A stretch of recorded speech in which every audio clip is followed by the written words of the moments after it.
Budget, জনগণের বিরোধী budget, জনবিরোধী budget, জনবিরোধী budget.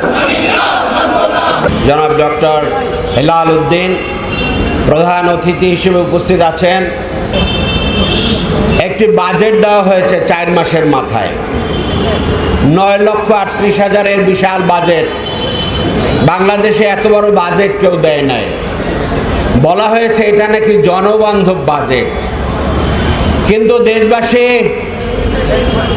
ইতিমধ্যে এই সরকারকে জনবান্ধবের পরিবর্তে দলবান্ধব দেখেছে।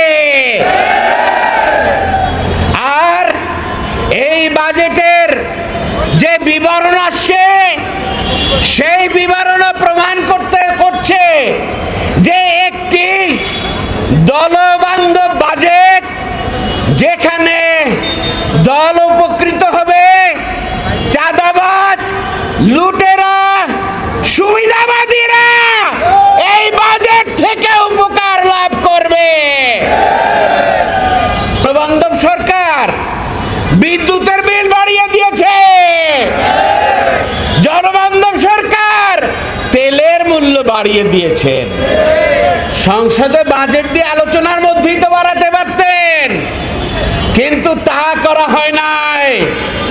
বিদেশি যোদ্ধারা যারা বাংলাদেশে পুঁজি সংগ্রহ করে দিয়ে দেন, সেই রিমিটেন্স যোদ্ধারা ব্যাংকে টাকা পাঠায়, সেই ব্যাংক লুট করে নিয়ে গেছে এস আলমরা। তার গাড়িতে চড়ে জনবান্ধব সরকারের সেই স্বরাষ্ট্রমন্ত্রী এখন তিনি বলেন কিভাবে ব্যাংকের ডাইরেক্টরশিপ আসে। এটা দেখার বিষয় না, জাতি এটা দেখতে চায় কিভাবে ব্যাংক লুট হয়, কিভাবে জনগণের টাকা আত্মসাৎ করা হয়, এবং কিভাবে প্রশাসনকে কাজে লাগিয়ে, রাষ্ট্রযন্ত্রকে কাজে লাগিয়ে জনগণের অর্থের আমানতকে খেয়ানত করতে হয়। এটা দেশবাসী দেখেছে। 9,38,000 টাকার বাজেট দেওয়া হয়েছে। সেই বাজেটের ঘাটতির সম্পর্কে আমাদের পূর্ববর্তী বক্তারা বলেছেন। এই সমস্ত ক্ষেত্রে যে বিরাট বাজেট রাখা হয়েছে, সেই বাজেট থেকে লুটপাট হয়।